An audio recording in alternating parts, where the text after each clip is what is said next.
వయసు మళ్ళిన వాళ్ళు నాకు అంగం స్తంభించటం లేదు అని కంప్లైంట్ చేస్తున్నారు. వయసులో ఉన్న వాళ్ళు కూడా నాకు అంగం స్తంభించటం లేదు అని కంప్లైంట్ చేస్తున్నారు. యాక్చువల్‌గా 55 సంవత్సరాలు, 60 సంవత్సరాలు దాటిన వాళ్ళకి ఎరెక్షన్ అవ్వటం లేదు అనంటే అది కామనే. ఎందుకంటే వయసు పెరిగింది కాబట్టి.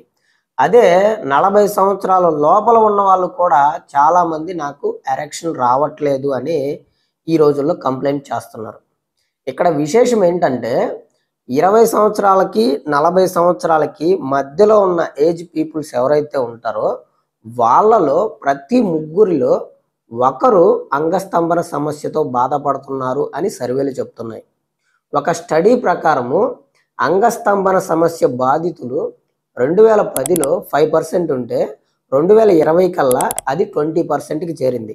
అంటే 2010 నుంచి 2020కి 10 సంవత్సరాల కాలంలో 15% అంగస్తంభన సమస్య బాధితులు పెరిగిపోయారు. దీనికి ఏంటి కారణం?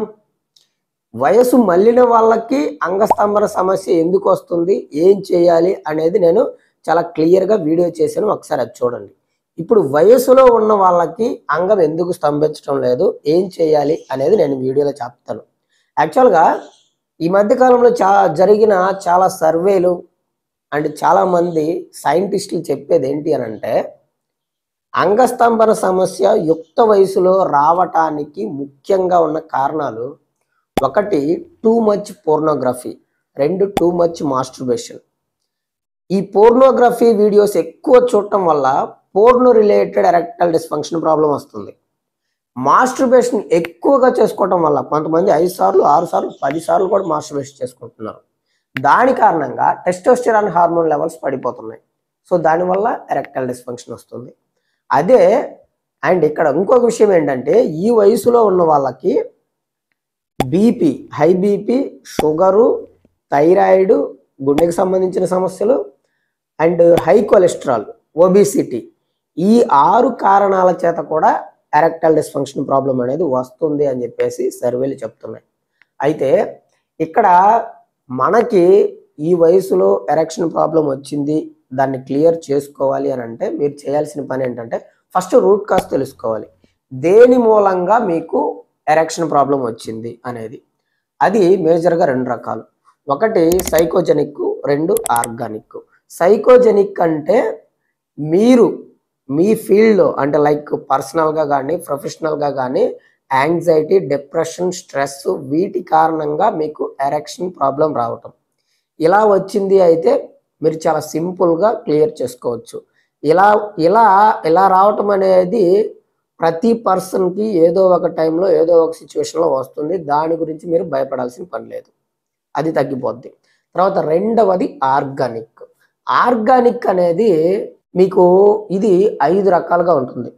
1 వాస్కులర్ ప్రాబ్లం, అంటే మీ బ్లడ్ వెజల్స్లో ఏదైనా డ్యామేజెస్ కానీ ఏదైనా ప్రాబ్లమ్స్ కానీ ఉండటం వల్ల బ్లడ్ ఫ్లో అనేది అంగానికి లేక అంగం స్తంభించకపోవటం.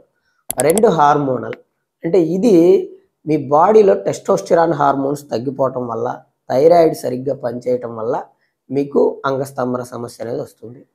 3 న్యూరోజెనిక్, అంటే మీ బాడీలో ఉండే న్యూరాన్స్, బ్రెయిన్ నుంచి పెనిస్కి రావాల్సిన న్యూరాన్స్ కోఆర్డినేషన్ సరిగ్గా లేక మీకు అంగస్తంభన సమస్య రావచ్చు. ఇక్కడ కోఆర్డినేషన్ అంటే ఎందుకు రాదు అని అంటే న్యూరాన్స్ పైన మైలిన్ షీత్ అని ఒకటి ఉంటుంది. ఆ షీత్ డ్యామేజ్ అయిపోయింది అనుకోండి, అప్పుడు దానిని మల్టిపుల్ స్క్లెరోసిస్ అని అంటారు. అప్పుడు బ్రెయిన్ నుంచి వచ్చే సందేశాలు పెనిస్కి అందవు, బ్లడ్ ఫ్లో ఉండదు, అంగం స్తంభించదు.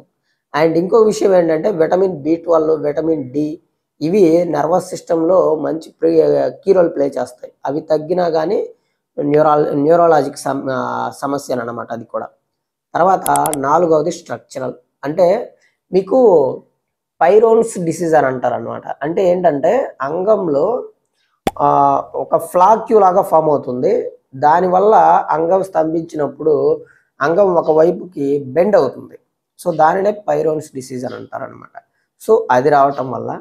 అండ్ 5 అయాట్రోపిక్, అంటే ఏంటి అని అంటే మీరు మీకున్న ప్రాబ్లమ్స్కి కొన్ని రకాల మందులు వాడటం వల్ల ఆ మందుల వల్ల వచ్చే సైడ్ ఎఫెక్ట్ కారణంగా ఎరెక్టైల్ డిస్ఫంక్షన్ అనేది రావటం.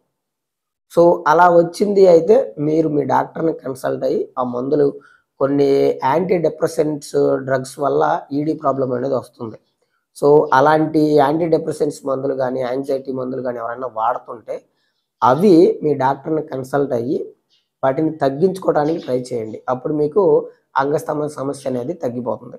సో, వీటిల్లో ఇప్పుడు నేను చెప్పిన వాటిల్లో మీ సమస్య ఏంటి అనేది మీరు తెలుసుకున్న తర్వాత దానికి సంబంధించిన ట్రీట్మెంట్ తీసుకుంటే మీకు ఈ వయసులో అంటే 20-40 మధ్యలో ఉన్న వాళ్ళు ఎవరైతే ఉంటారో వాళ్ళు అంగస్తంభన సమస్యతో బాధపడే వాళ్ళు ఉంటారో వాళ్ళకి ఈ వీడియో చాలా చాలా హెల్ప్ అవుతుంది. ఇప్పుడు నేను చెప్పిన విధంగా గనక చేస్తే. అదనమాట. వీడియో నచ్చినట్టయితే ఖచ్చితంగా ఒక లైక్ చేయండి. మీరు ఎవరైనా సరే నాతో మాట్లాడాలి అనుకుంటే కాల్ మీ ఫర్ యాప్‌లో నుంచి కాంటాక్ట్ అవ్వండి. ఆర్ నాకు వాట్సాప్ నంబర్ ఉంటుంది. 7032027201 ఈ నంబర్‌కి వాట్సాప్ చేయండి. ఆ సమస్య చిన్నదైతే ఒక్క కామెంట్‌లో రిప్లై ఇచ్చేదైతే నేను రిప్లై ఇస్తాను. లేదు మీరు నాతో మాట్లాడాలి అనుకుంటే మాత్రం వాట్సాప్ డీపీలో స్కానర్ ఉంటుంది. 200 పే చేసుకొని డైరెక్ట్‌గా నాకు కాల్ చేయండి. యాజ్ ఏ ఫార్మసిస్ట్‌గా నేను మీకు ఒక మంచి సలహా అయితే ఇస్తాను. అంతవరకు సెలవు మరి. నమస్కారం. నేను మీ వీరబ్రహ్మం కన్సల్టెంట్ ఫార్మసిస్ట్.